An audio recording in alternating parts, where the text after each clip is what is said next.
orúkọ tèmi ni Àdùkẹ́ Oge Aládùkẹ́. Àwọn tèmi máa ń pè mí ní Aládùkẹ́. Ẹ máa fún wa láwọn tips, àwọn ète, àwọn improvisations tá lè make. A fẹ́ slay Saturday wa, ó wà ń bẹ̀ wá, a fẹ́ slay, a fẹ́ look pen, you know, we want to slay our look. Máa fún wa láwọn quick tips tí a lè múlò láti fi slay face wa.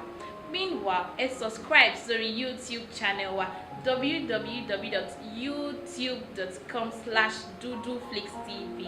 Ẹ máa bá mi ká lọ lórí ètò.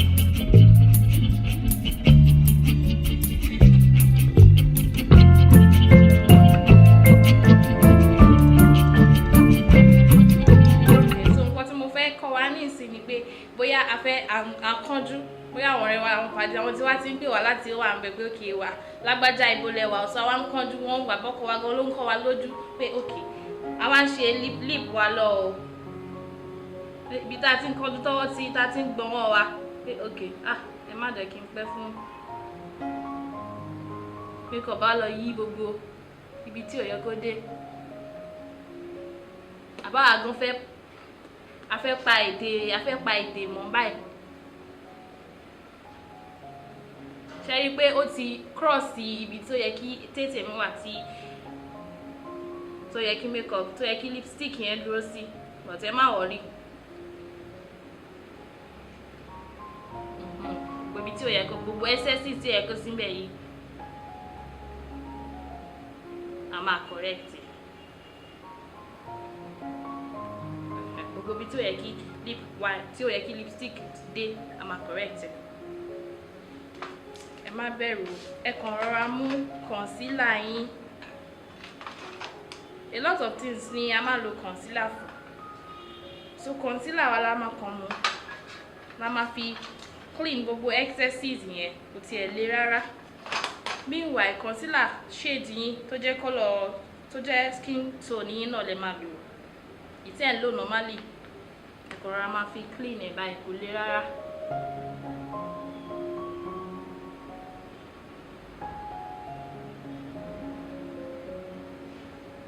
Ẹ̀dẹ̀ rọra máa ṣe pé gbogbo excesses yẹn ó ti ń kúrò.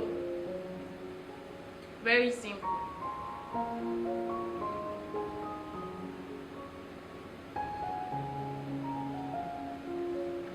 Gbogbo ibi tí ó yẹ kí lipstick dé yẹn lè máa rọra clean.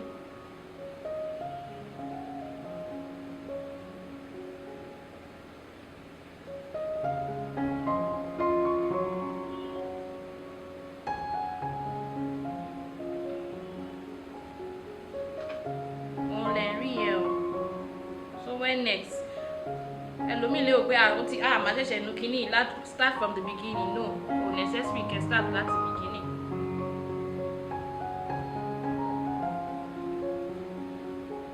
Ẹ kàn máa lò báyìí. Wọ́n ní ọgbọ́n òkìntọ́ ká wa lọ sọ̀rọ̀, báwo lọ ṣe máa sọ, so ọgbọ́n náà ló gbà. So nìyẹn. Very simple and very simple and straightforward. So mo lérò pé ẹ grab one or two things tí mo try láti pass across. So àwọn ọgbọ́n kọ̀ọ̀kan tá a máa ń lò nìyẹn, tá a máa fi look pen, tá a máa fi ṣe gbogbo ẹ̀ mọ́ra wọn, tó máa fi jọ mọ́ra wọn. Meanwhile, ẹ subscribe sórí YouTube channel wa, ẹ dẹ̀ follow wa lórí Instagram, òun lẹ̀ ń wò ní screen yìí. Ẹ dẹ̀ follow èmi náà personally, Àdùkẹ́, lórí Instagram. Ẹ ṣé gan ni o. Màá tún máa rí yín lọ́jọ́ mi, ọjọ́ ire. Dàbọ̀.